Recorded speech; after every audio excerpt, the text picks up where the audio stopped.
This week, my goal is to patch over the emergency exit, the last one, and put in our new MaxAir fan. So let's go.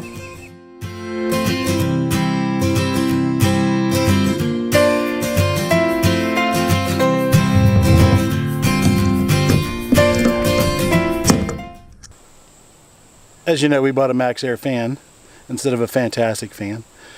Mostly because the MaxAir fan collapses. The Fantastic fan, you have to put a rain cover over it, so I kind of like that option. Other than that, they look pretty equal. They're both really good quality.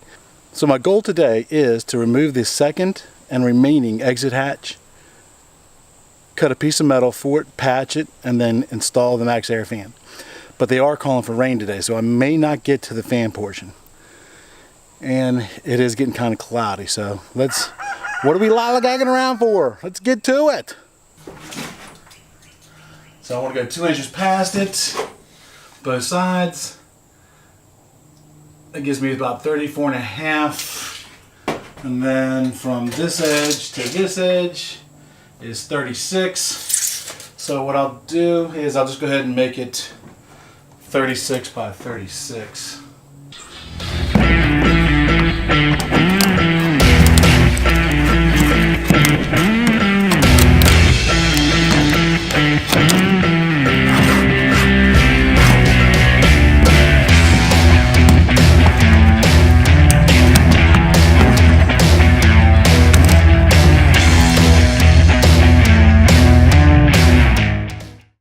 I'm going to spare you from having to watch me tear out another emergency exit hatch. If you want to see how to do this, watch the previous video. I'm going to skip now to where we actually put on the piece of metal. If you remember from my measurements just a little bit ago, I need a piece of metal that's 36 by 36 inches. When I tore out the inside of the bus, I saved some of the metal, the better of the metal. And I'm thinking I would use it for projects, and here I am using it for this patch. So yeah, I'll still have to sand it and paint it at the end, but at least it'll seal off the emergency exit and give me a place to go ahead and cut the 14 by 14 hole for the MaxAir fan. One of the benefits of using this piece of metal is it already has holes drilled at 1 inch increments on 2 of the sides. So I'll be able to use that to help make the drilling and installation easier. So the first thing is I need to mark out a 36 by 36 piece on this with a Sharpie, and then take my, I got 2 choices. I can either use the shears or the angle grinder. I think I'm going to use the angle grinder because it's going to leave a flatter edge. The shears tends to bend the edge up a little bit, so I want to make sure this thing sits as flush as possible as I can to the roof. Yeah, I'm going to put die-core and seal underneath of it and seal all the rivets, and eventually, after everything's mounted on the roof, I'm going to go ahead and put a coat of roof paint on it, so it's going to have multiple levels of sealant. But the one thing when it comes to water, the more sealing, the better.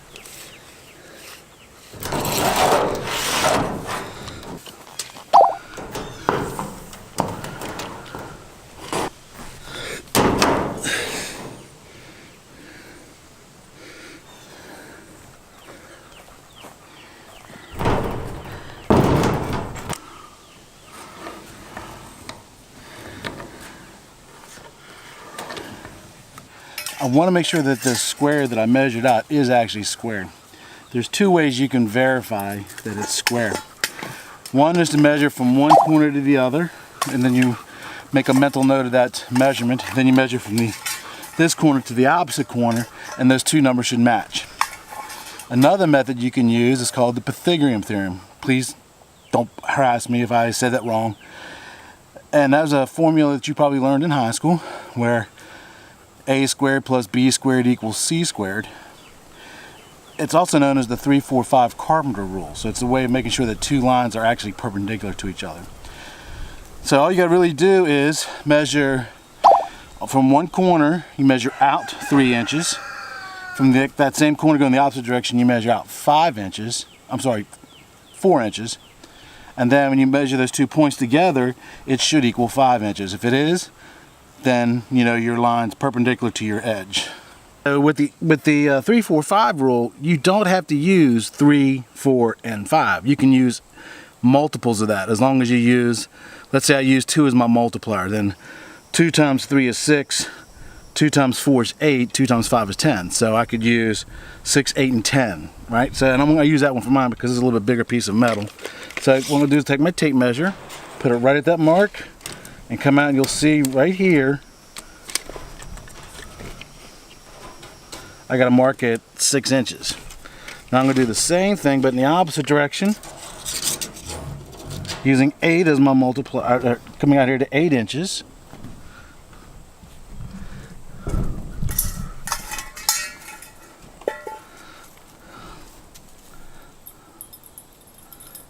So you can see I have 8 as my number there, and now when I measure these two across, it should equal 10 inches.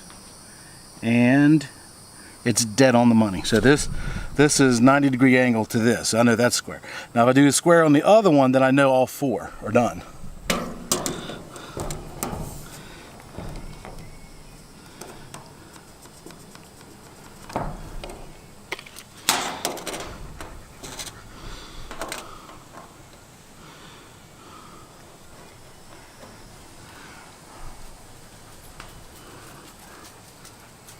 "10 inches, perfect." When you cut sheet metal, make sure that you wear the appropriate safety equipment. I'm going to wear my safety glasses, a pair of gloves, and also a face shield. I'm also going to make sure that the camera is plenty far away enough so none of the sparks damage the lens like I did with my GoPro one time.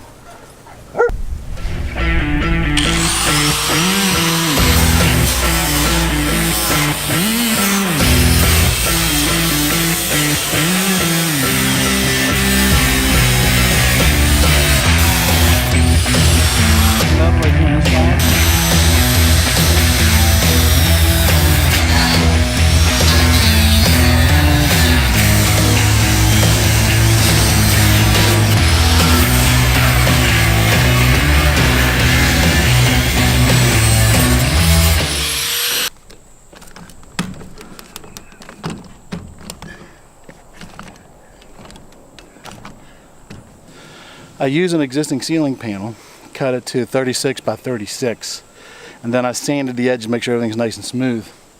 So now let's go ahead and get this thing in here. So as you can see, I got all the stuff already up here. All we gotta do is put the bead of sealant around it and start riveting.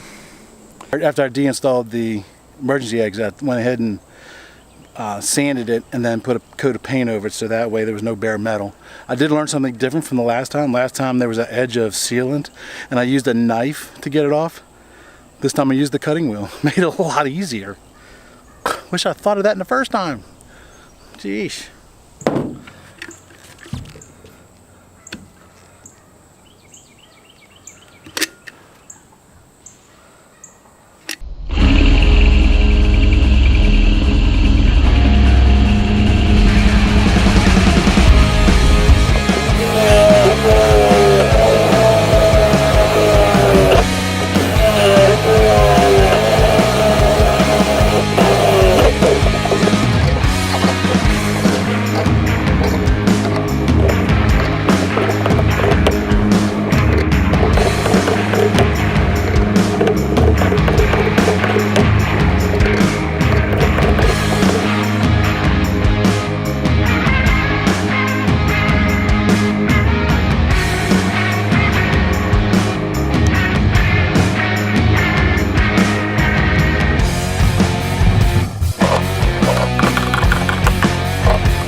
So here we are 2 days later, still not done. As you noticed the inconsistency of the close.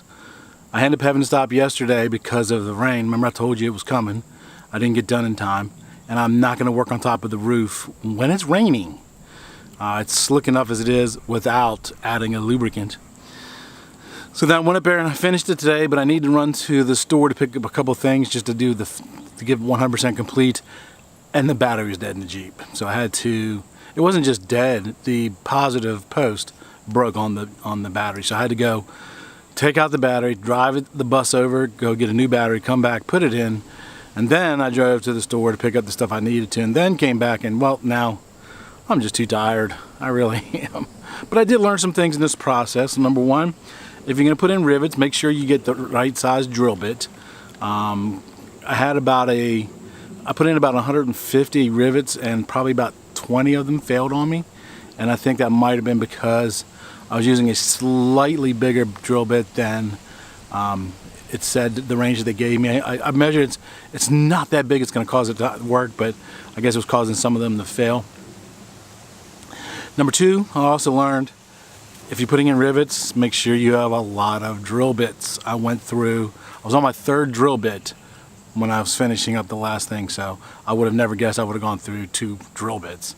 So, in fact, when I was at the store buying the second one, I was like, I better buy another one just in case. And I did, so I'm glad I did, otherwise I wouldn't have finished it to where I am now. And the next thing I learned is make sure you get a good quality riveter. Now, I actually opted for the mid-level consumer grade riveter. I didn't get the low-end riveter, I didn't get the high-end riveter, I didn't get professional grade because I'm not going to be riveting for life. Just some stuff to put my thing together. I mean, this one has a nice little swivel head, and it swivels and all kinds of stuff. But if you're putting in more than, I don't know, 25 rivets, get the high leverage one because, my hands are killing me. So, and I don't know if it was the riveter or me, but several times, 3 times at least, I had to tear this thing apart, the riveter, and to clear out the pins and stuff and put it back together so it would work right. So since I didn't finish it, I'll finish it over the next night or two, and I'm not going to put that in this video because I'm going to get this video out today. I will take pictures of the finished product and put that on Instagram or our Facebook page. So if you're not already subscribing there, you should be subscribing there too, because we put other cool stuff on there too. So until then, live your own journey.